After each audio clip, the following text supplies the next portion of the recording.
안녕하세요. 나의 삶, 나의 신앙 이 시간 진행을 맡은 강수입니다. 나의 삶, 나의 신앙 이 시간은 우리 지역 목사님들의 살아온 인생 이야기와 또 그분들의 삶을 통해 함께 하셨던 하나님의 역사를 함께 나누는 시간입니다.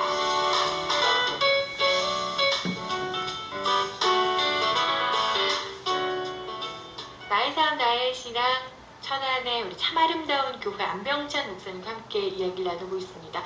목사님 사실 아주 젊은 시절부터 목회 시작하셔서 목회 잘 하고 계셨지만 군대 문제가 사실 해결이 안 돼 있었기 때문에 어느 정도 조금 불안정한 느낌이 있으셨을 텐데 그렇죠. 이제 딱 제대를 종지부를 딱 찍었으니까 이제 그때부터는 더 평안하게 더 열심히 목회를 하실 수 있었을 것 같아요. 네.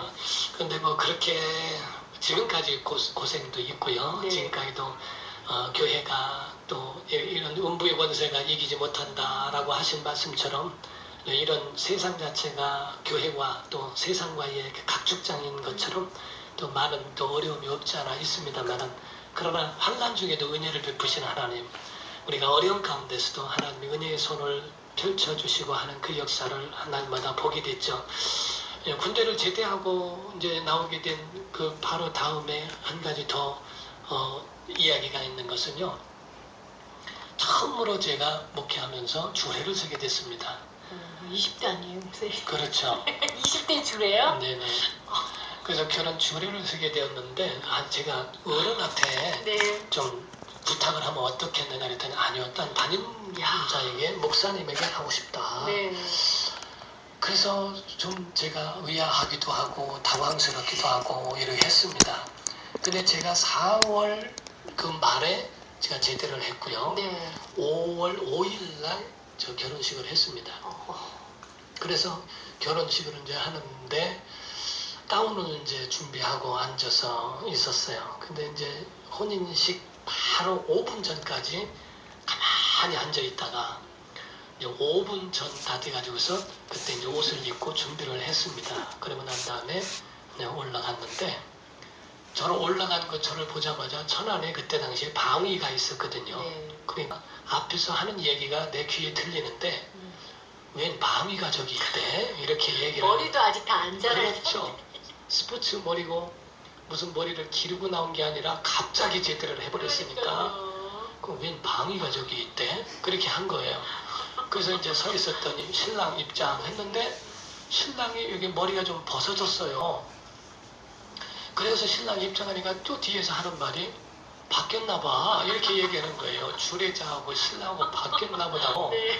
아니 그렇게 얘기할 정도로 세상에. 그런 아주 결혼식을 하고 했는데 그때 당시에 그렇게 하면서 처음으로 주례했으면서 가정에 대한 부분 좀 더 한번 내가 구체적으로 좀 세워놔야 되겠고 주례나 이런 부분들을 그래서 그때 당시에 주례를 섰을 때에 아주 그 포인트가 뭐였냐면 여러분 여기에 주례는 아무나 설 수는 있을 수 있습니다. 저명인사가 오고 정치인들이 오고 그리고 아니 대통령도 주례를 쓸 수는 있을 겁니다.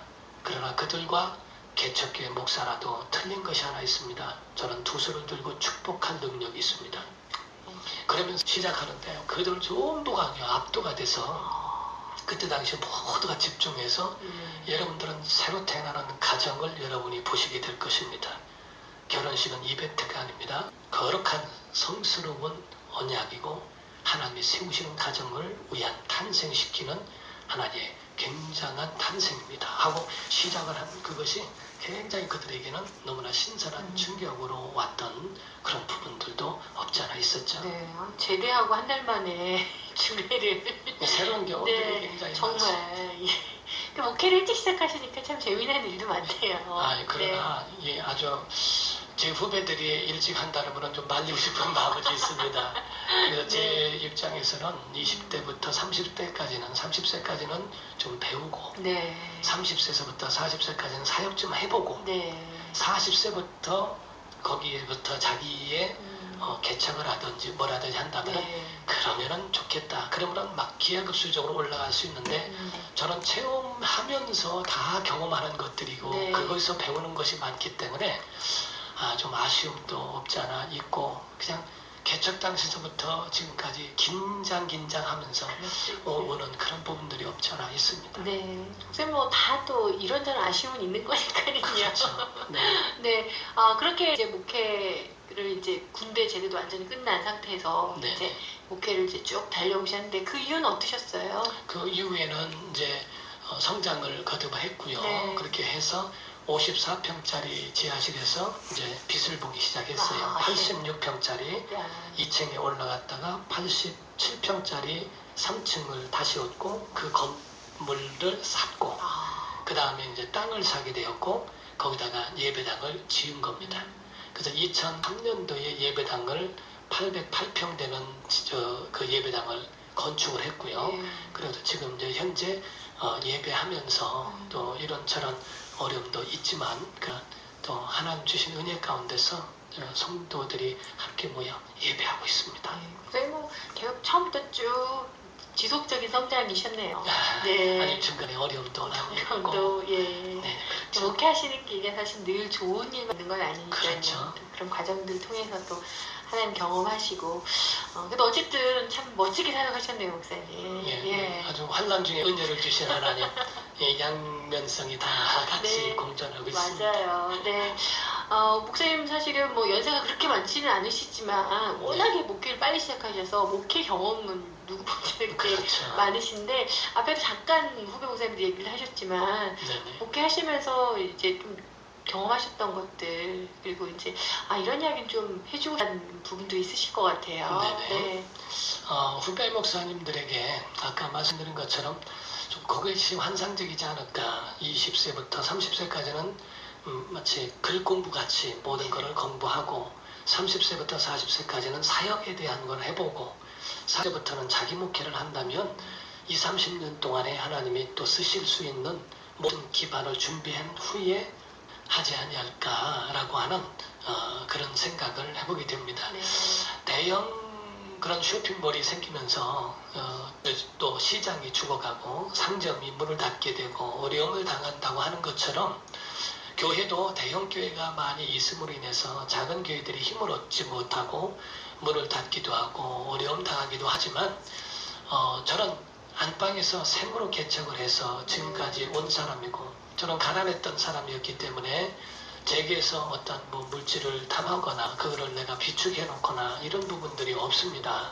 그냥 내게 주신 은혜대로 내가 빚을 갚는 자 같은 마음으로 빚진 자의 마음 가지고 목회를 하고 있는데요. 저는 개척교회 목사님들이나 또 후배들이나 개척을 두려워할 필요는 없다. 큰 교회가 있기 때문에 작은 교회는 안 된다고 하는 그런 부정적 관념을 버렸으면 좋겠다. 그러나 모든 일에는 전략과 전술이 필요하기 때문에 그래서 한적으로 그런 부분에 어떻게 접근해 들어갈까 라고 하는 것을 한번 생각하면서 나아간다면은 하나님께서 세우신 교회는 하나님이 이끌어 가시지 않겠나라고 하는 확신이 있습니다. 그러다 보니까 다시 말하면 그 가운데에 저는 신방 중심으로 했어요. 그들이 찾아올 수 없다면 내가 찾아가는 신방이고 신방되어진 사람들이 한계를 느끼게 되고 이제 더 많은 성도가 됐을 때는 어째 할 수 없으니까 그들을 모아놓고 예배 중심으로서 목회를 해나가는 것도 좋겠다. 전도하고 신방을 하고 영적 체험을 하고 그들이 세례와 침례를 받을 수 있는 데까지만 이르도록 만들어 놓으면 일단은 그 영혼은 교회에 정착을 하게 됩니다. 그리고 이제 사역자로서 직분을 맡게 되고 그 일을 할 수 있도록 이렇게 만들어 간다면은 그 교회가 든든하게 세워지지 아니할까라는 생각을 하게 됩니다. 근데 이제 목회 27년 하면서 제가 거기에 대해서 좀 느낀 바로서는 하나님은 목회자를 움직이셨고 하나님 목회자를 쓰시더라는 거죠. 그런데 목회자가 포기하면 교회가 포기되어지고 목회자가 포기하지 않으면 하나님도 포기 안 하시더라는 것. 그래서 저는 후배들이나 또 지금 있는 우리 또 개척하시는 목사님들이나 이런 분들에게 절대로 포기하지 말고 그 마음속에 가지고 있는 하나님의 뜻을 이루고자 하는 마음을 가졌으면 좋겠다 하는 그런 마음입니다. 예, 우리 천안시 기독교 총연합회 사무총장이신 안병찬 목사님과 함께 얘기 나누고 있는데 목사님 마지막으로 이제 기도 제목 함께 나눠주시고 이제 마무리할까 합니다. 우리 교회가 지금까지 또 하나님의 은혜 중에 왔지만은 이제 앞으로의 비전을 보고 이제 나아가기를 원합니다. 선교하는 교회 되기를 원하고요. 저는 이제 다음 세대를 키우고 싶은 마음이 있습니다. 네. 그래서 어린 아이들이나 이런 학생들 같은 청년들에게 굉장히 관심이 많습니다. 그들이 세워지지 않으면 이제 앞으로의 장래가 없는 것 같아요. 영국에 있는 어느 학자가 말하기를 그 나라의 운명과 장래는 젊은이들이 주일에 어디에 있는가 무엇을 하는가에 달려있다. 그들이 교회의 예배 자리에 있는 사람들이 많더라면 얼마나 좋을까. 지금은 거의가 다 개성시대이기 때문에 아이들이 그렇게 곁길로 가는 아이들도 많지만 그러나 그 자녀들, 어린아이들을, 청년들을 좀 사랑해 주시고 어른들이 품어주셔서 신앙으로 잘 양육한다면 다음 세대로 또 이루어져서 또 장래에는 더 하나님의 건강하고 튼실한 교회로 세워주시지 않을까라고 하는 부분이고요. 네. 저 우리 교회를 한번 그 교회에 하나 정말 그 대열에 있을 때에 우리 교회도 그런 교회가 되기를 원합니다. 기도해 주시면 감사하겠습니다. 선교하는 교회, 또 다음 세대를 세워가는 멋진 교회로 우리 참 아름다운 교회가 아름답게 잘 사용되어질 거라고 믿습니다. 아멘. 네. 이번 한 주간 우리 안병찬 목사님과 함께 얘기를 나눴는데 목사님 참 흥미진진했어요. 고맙습니다. 참 목사님의 그 목회 현장 가운데 역사하셨던 네네. 그 하나님의 일하심이 너무 신기하고 놀라웠고요. 네, 감사합니다. 네, 또 그만큼 하나님께서 목사님을 응원하고 계신다라는 생각이 들어서 딱 귀한 분이시다 생각을 다시 한번 하게 됐는데요. 고맙습니다. 그런 역사하심이 이제 앞으로 목사님 아직 뭐 목회를 많이 하셨지만 연세가 젊으시니까 앞으로도 더 많은 일을 하시게 될 텐데 하나님의 그 응원이 더 많이 넘쳐나시기를 축복하면서 인사드릴게요. 아멘. 고맙습니다. 감사합니다.